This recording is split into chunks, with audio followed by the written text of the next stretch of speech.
Hello everyone, it's Kay again, and I'm here today to share with you a project that has been totally inspired by Artymaze here on YouTube. She's a prolific artist, and I don't use that term lightly. She is very, very inspirational. I will leave a link to her channel underneath, and she also makes beautiful digikits. However, this is nothing to do with digikits per se. This is her latest thing that she shared with the creative community, and it is a faux manila envelope. Now, we can't get them in England at all. I don't know why, but they just don't do them. I don't mean manila envelope, do I? It's folder, manila folder. So Julie, inspired and wanting to have a go at making them herself, Artymaze actually put together a lovely little tutorial to show us ladies in the UK how to make them, which I then went on to follow. And what I've used in this project, I don't know if it'll pick up on the camera, but it's a textured card. It's linen look, and what I've done is gessoed it, inked it, stamped on it in two colours, as you can see, the black and the brown, stitched all the way around, and this is the back of the manila folder. And then when you turn it over, this is how it looks. Excuse the shadowing there.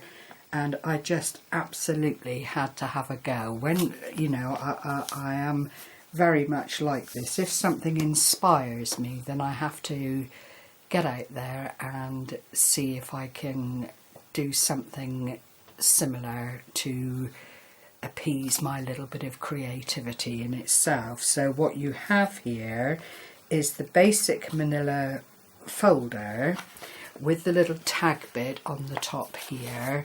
The edges have all been inked around and stitched around on three sides. This is then a pocket which is made from the offcuts of the folder, because it is 9 inches by 8 inches. Now, I know this isn't going to fit into another journal or anything of that nature because it is simply too big, but as an envelope or folder to send off to somebody in Happy Mail, it is ideal. I've used lace, as you can probably see. I've used wild orchid flowers. I've used a little shabby chic styled postcard affair here, which I've backed onto card and just glittered irresponsibly because I love to have that little bit of glitter on a project. Again, on the flowers, I've just glittered around the edges here and there, both the cream and the pink. I've got a little bit of dangle here, some material leaves here that I've just formed the cluster with. Underneath is a tiny little doily that I purchased some time ago, a tiny little stick pin, and it's all laid down on this rather lovely pink floral lace. It's one of the wide laces that you can get. I think it's about 8 inches. So I just folded it over, trimmed off what I didn't want, and utilised it across the base of the folder. Couple of bits of filigree here with a little pearl button in it, and it just finished it all off really nicely. I then found this lovely scalloped bit of lace here, which is kind of peachy pink colour, but it's all in keeping with the tones within the actual project. And in the top pocket here, I've just made some little tags These are from the Marianne design, offset 2 together, so they're completely plain on the back, one in cream and one with the print on it, and they live in the pocket on the front.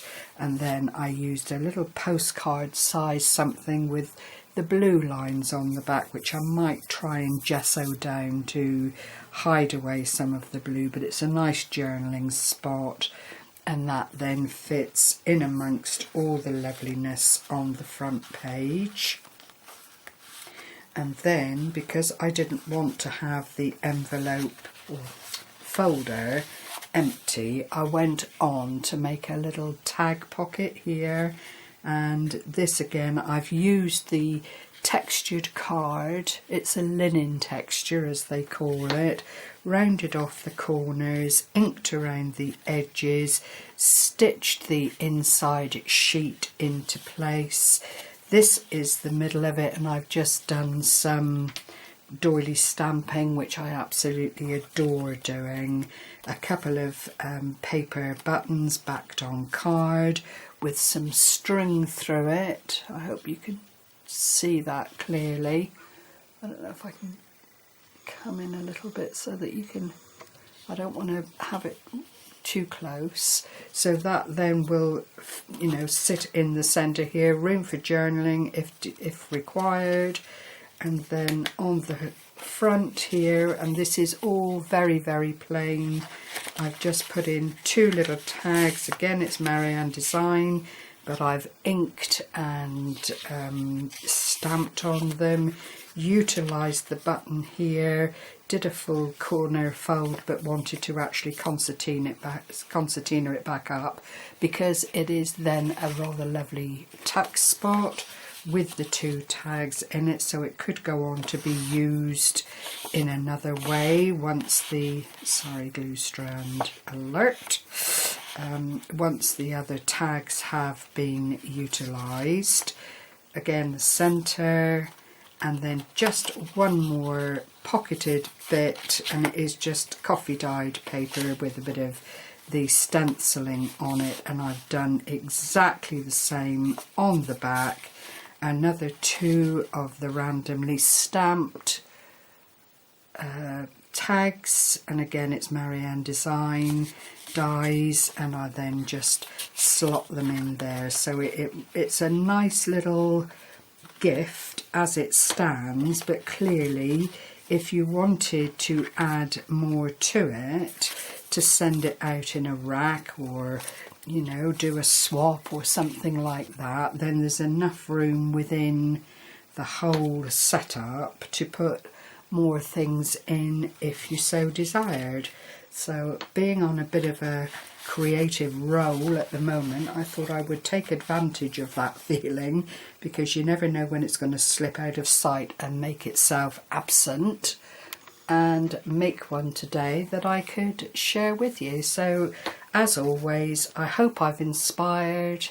I hope that you've found this pleasant to view, and that it's something you might like to try yourself. Take care everyone, happy crafting, bye bye for now.